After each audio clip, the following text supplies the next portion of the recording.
요한계시록 성경에서 가장 이상한 책입니다. 난해한 책이죠. 처음에는 그래도 좀 읽을만 합니다. 여러 교회에 보내진 편지구나, 이런 권면을 교회에 주시는구나. 그런데 한 6장쯤 이르면 웬 어린 양이 웬 두루마리에 봉인을 뜯기 시작하는데, 여러 세계 말을 탄 사람들이 온 땅을 뛰어다니면서 심판하기도 하고요, 그 이후에 보면 하늘 위에 제단 아래에 있는 영혼들이 큰 소리로 하나님께 부르짖기도 하고, 해가 검붉게 물들고 달이 피같이 붉어지며 온 세상이 무너지는 지진이 나기도 합니다. 그 뒤에도 이상한 이야기들이에요. 14만 4천 명의 숫자는 또 뭐며, 무저갱에서 올라온 황충은 무엇인가, 사도 요한은 왜 두루마리를 먹었을까, 붉은 용과 두 짐승은 또 무엇인가, 아마겟돈의 큰 전쟁, 큰 성 바벨론, 흰 말을 탄 하늘의 용사, 천년왕국, 불타는 연못, 하늘에서 내려오는 새 예루살렘 성, 이런 낯선 이미지들이 우리를 적잖이 당혹스럽게 하고요, 이 책을 읽는 것을 두려워하게 하기까지 합니다. 주눅들게 하죠. 게다가 교인들이 이 책이 어떤 책인지를 모르고 두려워하는 사이에 이단과 사이비들은 이 책을 이용해서 우리 그리스도교의 메시지를 매우 심각하게 훼손하죠. 제가 그런 이야기를 들었습니다. 진짜인지는 모르겠어요. 아시는 분 나중에 알려주세요. 목사님 그렇지 않다고. 그 위패를 감별하는 분들이 계시대요. 위패, 가짜 화폐들이요. 물론 요즘에 기계가 발달돼서 다 기계로 하지만 사람 손이 마지막에 한답니다. 그런데 위패를 감별하는 방법이, 그걸 훈련을 어떻게 하는가, 여러분 어떻게 할 것 같으세요? 그렇죠. 진짜 돈만 계속 만진다는 거예요. 진짜 돈만. 그래서 진짜 돈의 감각이 손끝에 완벽하게 붙으면 돈을 넘기다가 진짜 돈이 아닌 돈이 느껴진다는 거죠. 그러니까 오히려 거꾸로 생각하면요, 여러분, 가짜 돈을 많이 만질수록 가짜 돈을 구별할 능력이 떨어지는 거예요. 그래서 저는 신천지가 가르치는 요한계시록 관심 없습니다. 어디가 가르치는 요한계시록 관심 없어요. 왜요?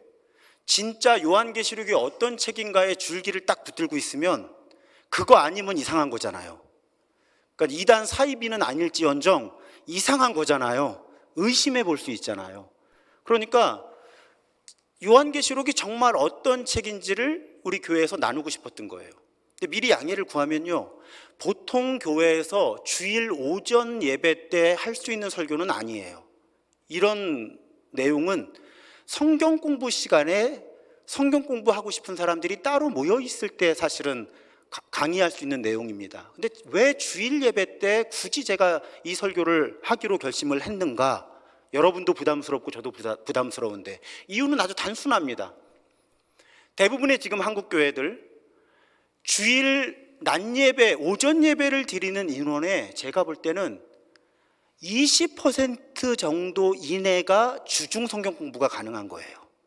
주중에 교회에 나와서 성경 공부가 가능한 거예요. 그러면 제가 담임 목사로서 교인들 여러 계층들이 이렇게 모이는데 부담스러우니까 이런 내용은 모여서 성경 공부할 때만 나누고 주일에는 부드럽게 은혜스러운 이해하기 쉬운 설교만 하자 하면 10년 지나면 어떻게 되겠어요?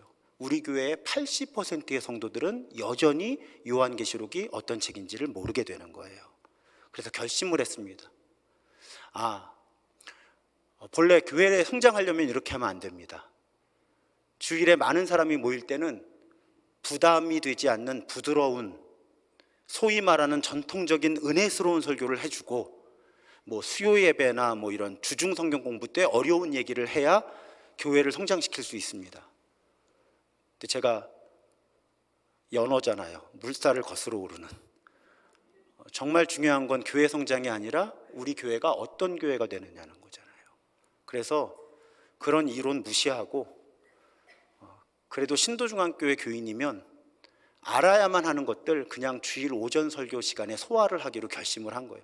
여러분 들으시면 뭐 별로 특별한 거 없네 하실지 모르지만 설교하는 제 입장에서는 굉장히 굳은 결심을 한 거예요, 사실은. 왜냐하면 이 설교 듣고 교회 안 나올 사람도 있을지 모르거든요. 어려워서 못 듣겠다 이러고. 하지만 무엇이 중요한가라는 그 기준을 좀 붙들고 가고 싶어서, 그래서 설교의 방향성을 좀 바꿔보는 거예요. 뭐 계속 그렇게 하지는 않습니다. 그런데 어떤 날은 이제 그런 설교들을 배치하는 걸 제가 조금 사실은 두려워했었는데 그냥 원칙대로 해보기로 한 거예요. 그래서 오늘 무슨 얘기인지 아시죠? 오늘 설교 좀 복잡해요. 좀 어렵습니다. 이해가 안 되면 내가 정상이구나 하시면 돼요. 근데 계속 들으시다 보면 이제 익숙해지실 거예요. 자, 지난주에 말씀드린 대로 요한계시록을 읽어나갈 텐데 1장 1절부터 마지막 장 마지막 절까지를 순서대로 읽지 않습니다. 요한계시록 전체에 대표적인 주제들이 있어요. 10가지에서 12가지 정도를 제가 나눠보려고 해요. 설교 시리즈의 제목처럼 요한계시록을 통해 하나님께서 우리에게 전달하시고자 하는 큰 그림을 그려보려고 하는 겁니다. 혹시 여러분 가운데 제가 다음 주일 주보에 소개를 하려고 하는데 책을 읽는 것을 좋아하시는 분들, 신학서적이나 경건서적들, 제이 스캇 듀발이라고 하는 학자가 쓴 요한계시록의 심장이라고 하는 책이 있습니다. 요한계시록의 심장, 새물글 플러스에서 출판된 책인데 그 책을 함께 읽어나가시면 제가 그 책에 있는 주제들을 많이 참고해서 설교를 준비하기 때문에 이해하시는 데 도움이 되실 거예요. 자, 요한계시록 66권의 정경 가운데 마지막에 놓인 책입니다. 근데 여러분, 위치만 마지막이 아니고요, 요한계시록은 너무너무 중요한 책이에요. 자, 캐나다 출신의 문학평론가 노스롭 프라이라고 하는 분이 이런 말을 합니다. 그 사도 요한의 책 요한계시록을 연구하면 할수록 이 책이 성경 전체를 위한 하나의 종결부 혹은 피날레로 의도적으로 구성되었음을 더욱 확신하게 된다. 제가 격하게 공감한 것이요, 만약에 요한계시록이 66권에 포함되지 않았다, 큰 문제가 발생해요, 저에게.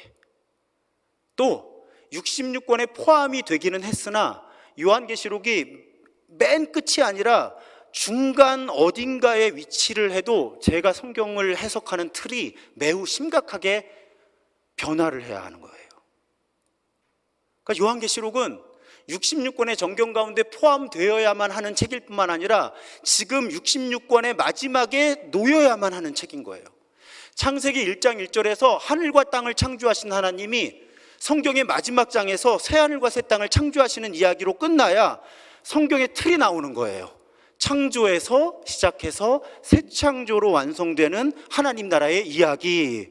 그런데 요한계시록이 66권에 없거나 아니면 앞부분에 어디로 위치를 하면 성경을 읽는 틀 자체를 우리가 바꿔야 될 만큼 큰 문제라는 거죠. 그만큼 요한계시록은 중요한 책입니다. 그럼 도대체 이 책이 어떤 책이냐? 여러분, 오늘 요한계시록의 장르를 살펴보려고 하는 거예요. 우리말로 단어가 적절한 게 좀 없어요. 양식. 더 양식이면 먹는 양식인가 이렇게 그렇게 되니까 장르예요. 이게 왜 중요하냐면 여러분, 우리가 어떤 글을 읽을 때 문학적 장르를 이해를 하고 읽어야 해요. 예를 들어서 시인이 시를 썼어요. 이것은 소리 없는 아우성 시예요. 그런데 어떤 사람이 와, 소리 없는 아우성은 도대체 몇 데시벨이야?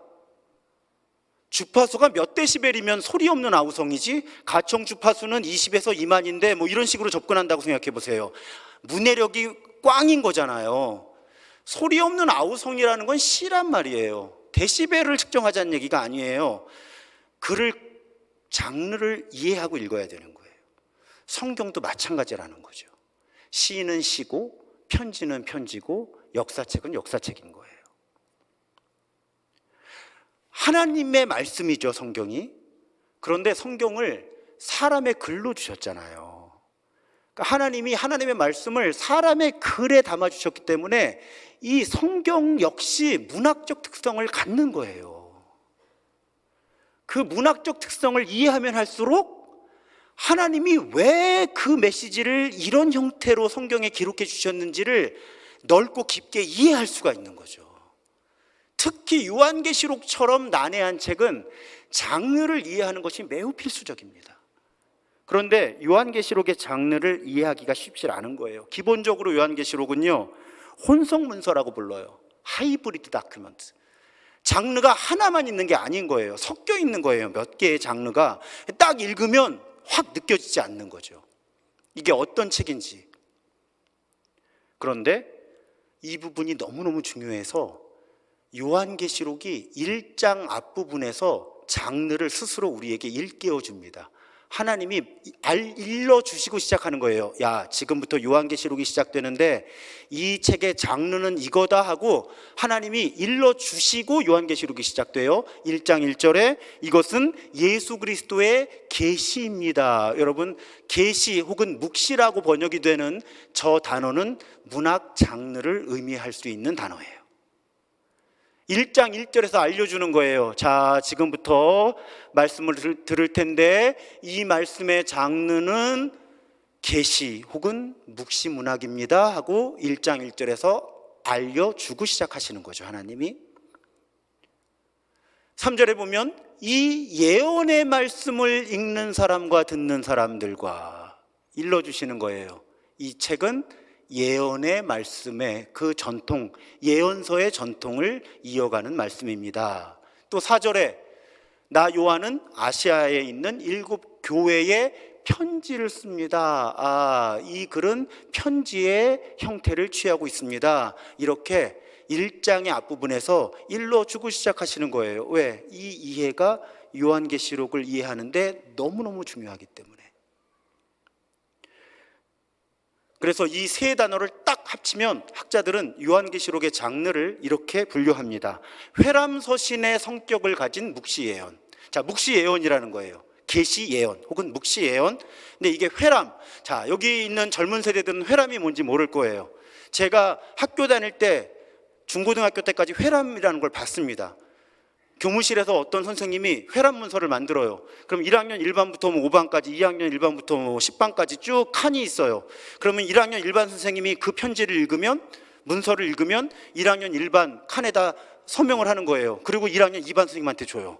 그러면 1학년 2반 선생님이 그 글을 다 읽고 1학년 2반에다 서명한 다음에 1학년 3반 선생님한테 주는 거예요. 이게 이제 3학년 끝반까지 돌고 오면 사인이 다 되어 있으면 모든 담임 선생님이 이 문서를 읽었구나. 이게 회람이에요. 단톡방이 없던 시대에 있었던 일입니다. 요한계시록은 그런 회람 편지였다는 거예요. 이 교회에 먼저 갔다가 다 읽고 이 교회로 보내고, 그런데 그 내용은 예언이면서도 묵시 예언이다. 이걸 요한계시록은 스스로 우리에게 알려주고 시작합니다. 하나씩 살펴볼 거예요. 예언. 많은 분들이 요한계시록을 아까 일부 예배 때 저는 우리 교인들은 이 부분은 알고 계시겠지 하는 전제로 설교를 하는데 교인들의 표정이 심상치가 않아요. 그 부분도 잘 모르셨던 교인들이 꽤 많았던 것 같아요. 많은 분들이 요한계시록이 이 세상의 종말이 언제 어떻게 이루어지는지를 미리 알려주기 위해서 기록된 책이라고 알고 계세요. 그렇지 않습니다. 그건 예언에 대한 이해가 부족하신 거예요. 성경의 예언은 미래를 점치는 이야기가 아닙니다. 제가 매일 기도회 때 이런 예를 자주 들어드렸어요. 어떤 부모가 애가 너무 게으르고 아무것도 안 해. 그래서 어느 날 너무너무 참다 한 소리 하는 거예요. 너 이렇게 공부 안 하고 게으르면 너 나중에 망한다? 이게 예언이에요. 그럼 여러분 생각해 보세요. 어느 부모가 애가 정말 망한다는 예언을 하겠어요? 이 말의 취지는 뭐예요? 오늘 네가 좀 부지런하게 살았으면 좋겠다라는 얘기잖아요. 이게 예언이에요. 성경적 예언. 이거부터 정돈 안 된 분들 많아요. 그래서 누가 예언 은사 있다 그러면 말이 감사원금이지 복채 같은 돈 갖다 주면서 예언 받으려는 분들 설마 우리 교회에 안 계셨으면 좋겠어요. 성경적 예언은 미래를 점치는 이야기가 아니고요. 자, 예언서를 여러분 기억해 보세요. 예언자들이 날카롭게 위로하기도 하고 비판하기도 하죠. 자, 이러면 우리나라 망합니다. 예언자들이 예언하는 거예요. 실제로 망하는 회개하기를 기대하는 예언이에요? 아니죠. 오늘 회개하라는 얘기잖아요. 오늘 바로 잡으라는 얘기예요. 그래서 예언서는 미래를 얘기하는 형식을 취하기는 하지만 사실은 지금 일어나고 있는 일을, 지금 어떻게 살아야 되는지의 이야기를 하나님의 말씀을 듣고 해석해 주는 말씀이 예언서란 말이에요. 이거부터 이해를 못하니까 요한계시록이 종말의 시간표처럼 느껴지는 거죠. 그리고 그것을 조장한 분들이 있어요. 세대주의라고 부르는 분들이에요. 그 세대주의라고 부르는 분들은 성경 전체의 이야기를 인류의 역사 가운데 이 사건은, 이 성경에 기록된 예언은 요 사건, 요 성경에 기록된 사건은 이 사건, 그러니까 앞으로 이런 사건이 일어나고 이런 사건이 일어나고 이런 사건이 일어나서 종말이 올 거야, 이런 시간표를 만들려는 해석, 그것을 세대주의라고 불러요. 쉽게 말씀드리면. 그래서 이런 분들이 자주 사용하는 단어가 천년왕국, 7년 대환란, 대표적으로 휴거. 여러분 19세기에 잠깐 나왔다가 힘 잃은 해석이에요. 왜냐하면 아주 기본적인 요한계시록의 해석과 성경 전체의 해석에 맞지 않기 때문입니다. 혹시 이 가운데 그런 해석을 아직도 붙들고 계신 분 있으면 빨리 버리세요. 위패입니다. 그건 위패예요. 휴거라는 단어 알려지기 시작한 지 얼마 안 됐다니까요. 정말 우리 구원의 역사의 필수적인 얘기면 예수님이 해주셨겠죠. 그런 세대주의에서 극단으로 가면 무엇이 나오는 거예요? 시한부 종말론이 나오는 거예요.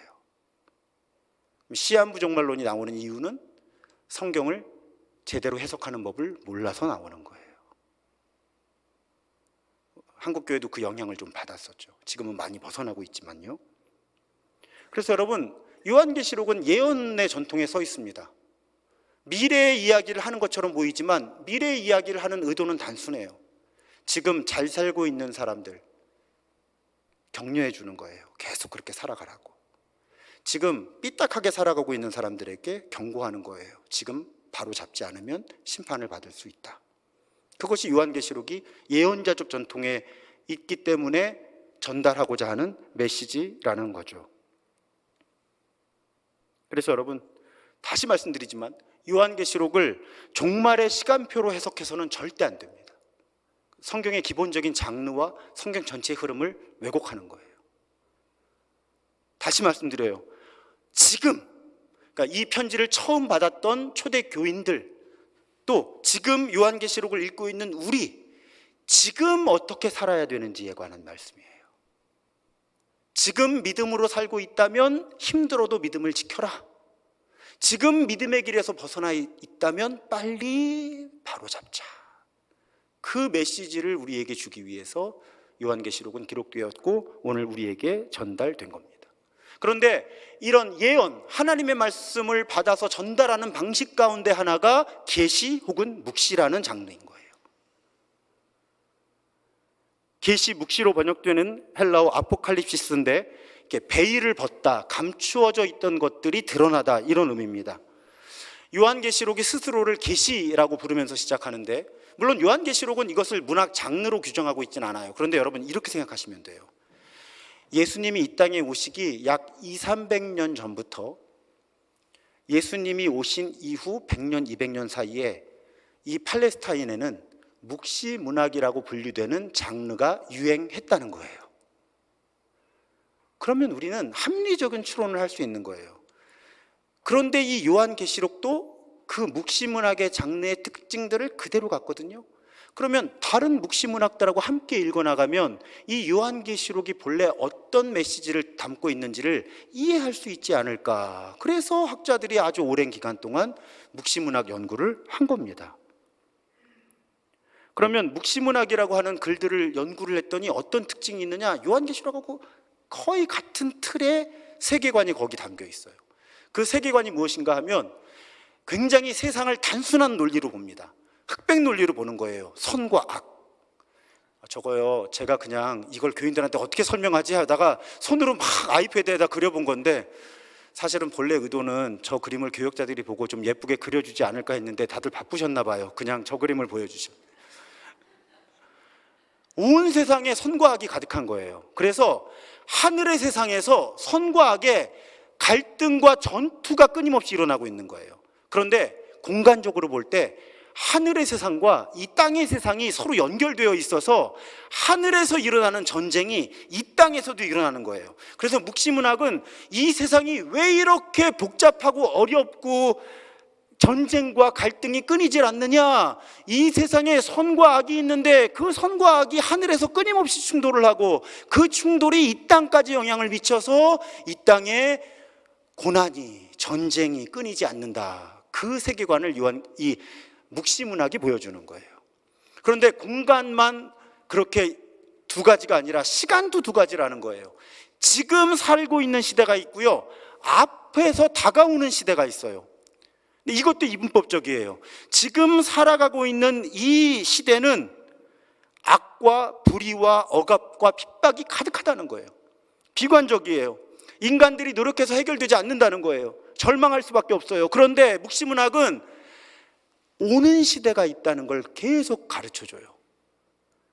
그래서 오는 세상은 어떤 세상인가? 하나님이 모든 것을 공의롭게 하시고 사랑을 회복시키시는 그 시간, 그 시대가 앞에서 오고 있다.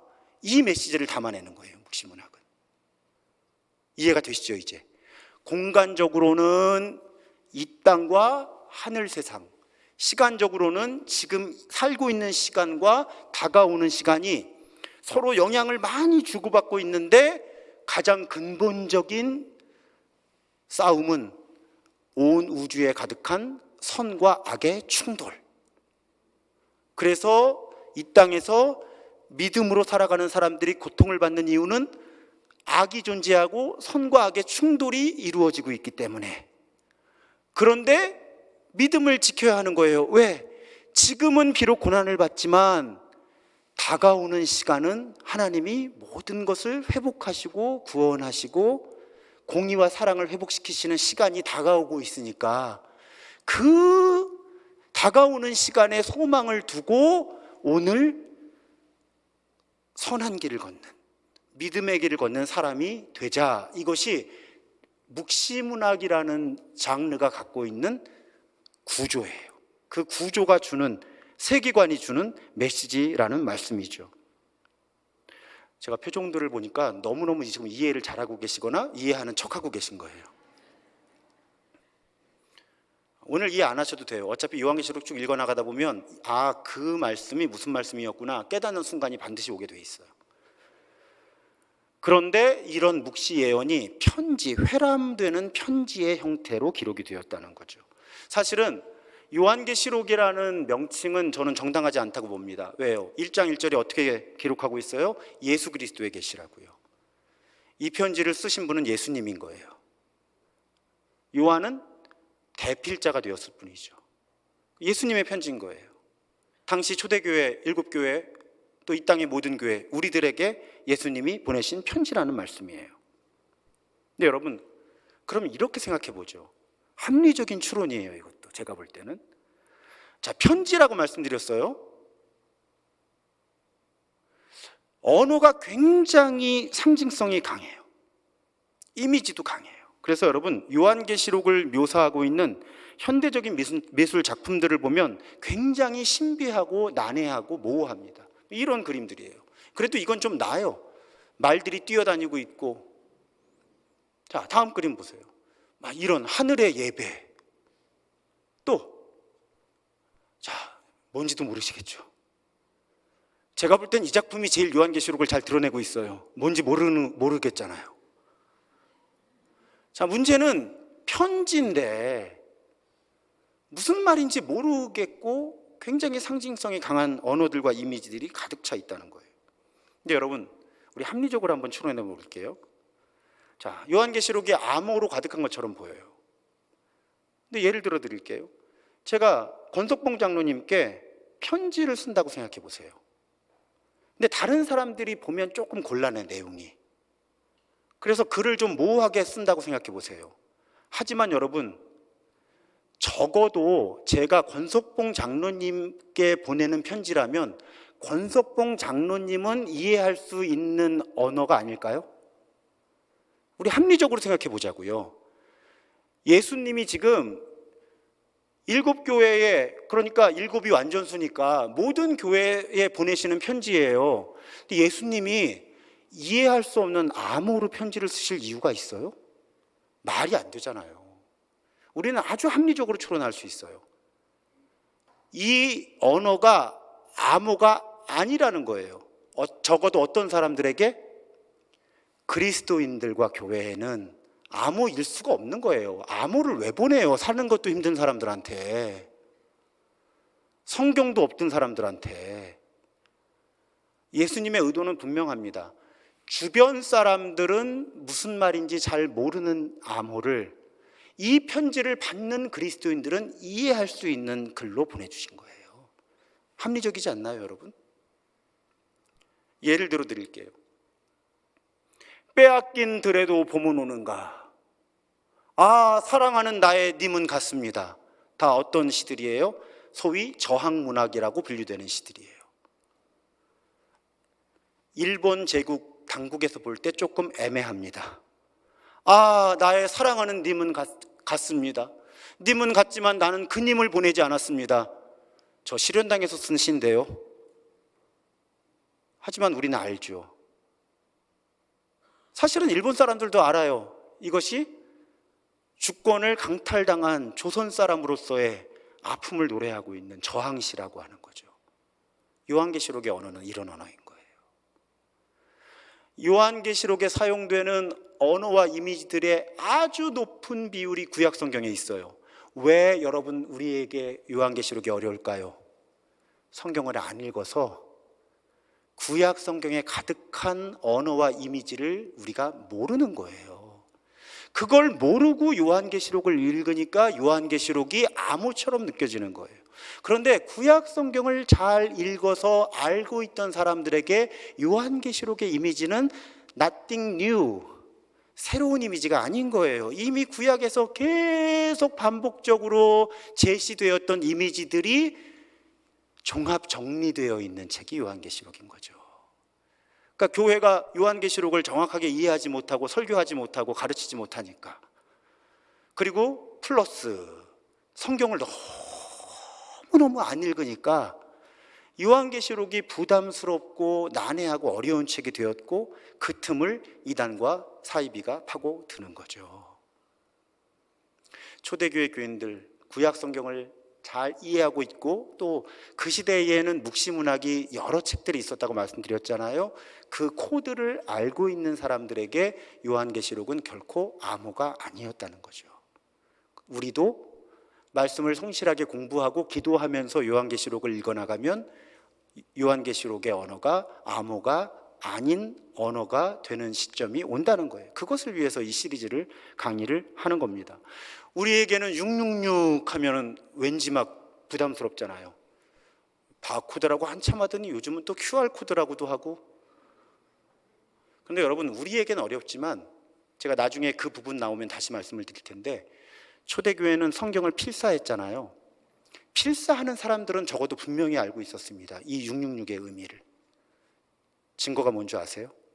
필사는 그대로 베껴야 되잖아요. 근데 요한계시록을 그대로 베끼다가 어떤 지역에 가면 666을 다른 숫자로 써요. 666이라고 안 쓰고요, 예를 들면 696이라고 쓰는 거예요. 왜 그럴까요?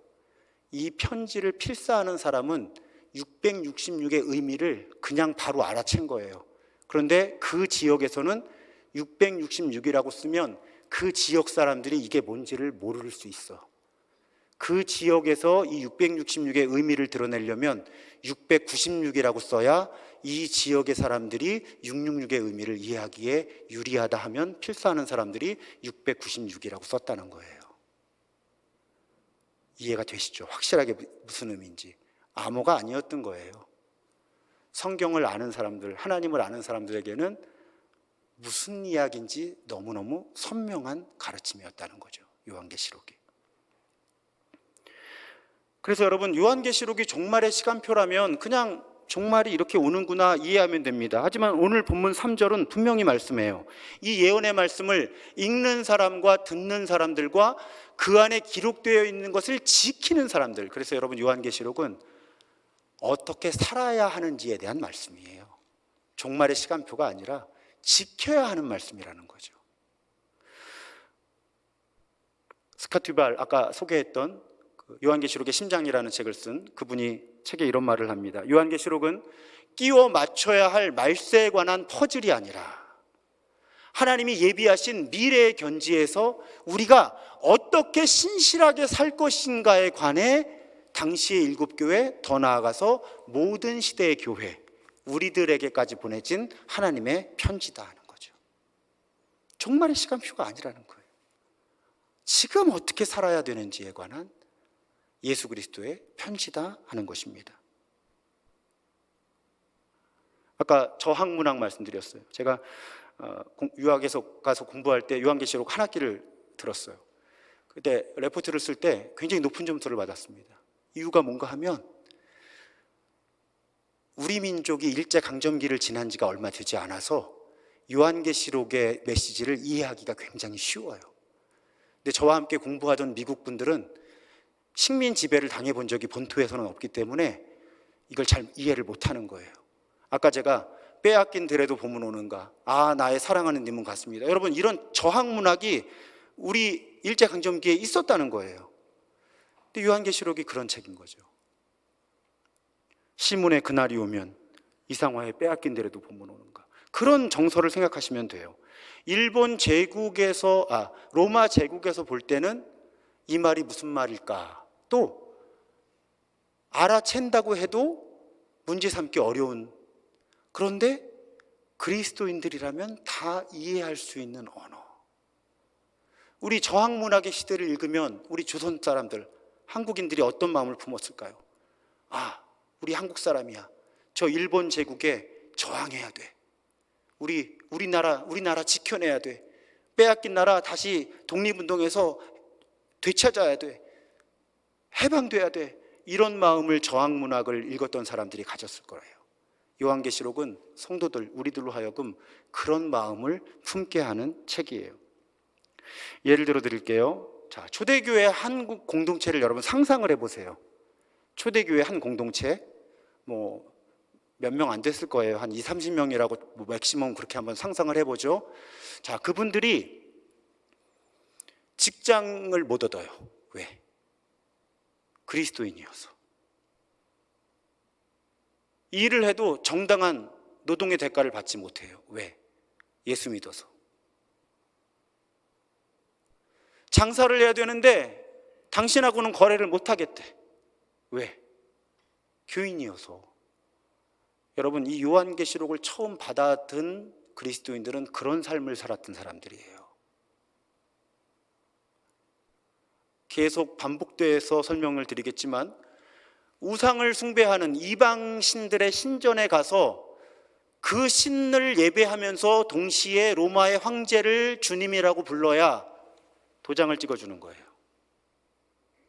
그 도장을 가지고 있어야 차별이나 불이익을 당하지 않을 수 있는 거예요. 그러니 얼마나 초대교인들의 삶이 힘겨웠겠어요.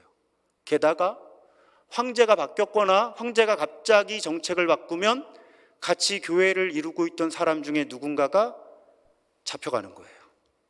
감옥에 갇히기도 하고 고문을 당하기도 하고 심지어는 원형 경기장에서 사자밥이 되기도 하는 현실이에요. 그 속에서 예수가 그리스도다, 주님이다라는 믿음을 지키며 살아가던 사람들이 이 편지를 처음 받아든 사람들이에요. 어느 날 주일에 모인 거예요. 몰래 모였어요. 들키면 안 돼요. 카타콤 같은 곳에 모였어요. 근데 편지가 왔다는 거예요.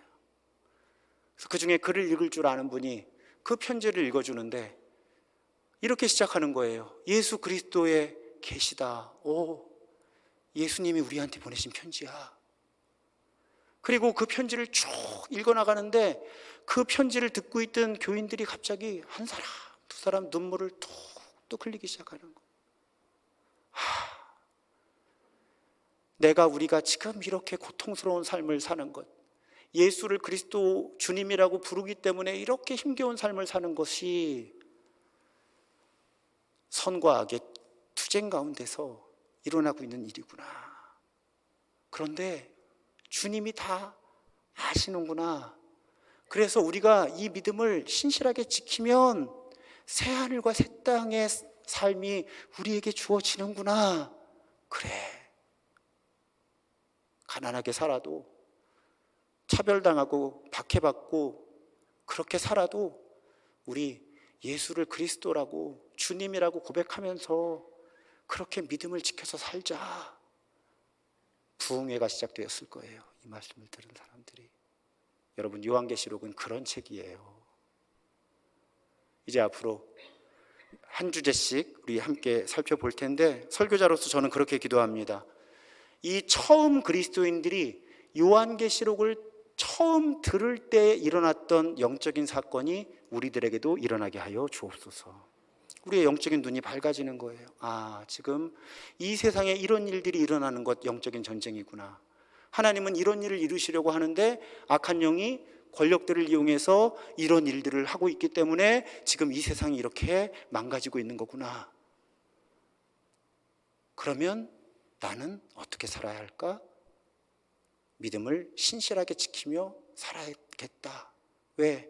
주님 약속하신 새하늘과 새 땅이 반드시 회복될 것이기 때문에 내가 그 완전하게 회복된 나라를 살아가기 위해서 오늘 힘들고 어려워도 믿음의 길을 걸어야 되겠다. 그런 영적인 각성이 우리 교회에 새롭게 일어나기를 기도하면서 오늘 요한계시록의 첫 번째 설교를 시작한 거예요. 다시 한번 말씀드립니다. 계시록의 말씀을 들으면서 우리의 영적인 눈이 띄어서 이 세상에서 일어나고 있는 영적인 사건들의 실체가 드러나기를, 그 속에서 우리가 어떤 삶을 선택할지를 보다 더 확고하게 결정할 수 있기를, 한마디로 더 믿음으로 살겠다고 결심하게 되는 요한계시록의 그걸 함께 읽어나가는 영적 여정이 되기를 주님의 이름으로 부탁드리고 축복합니다.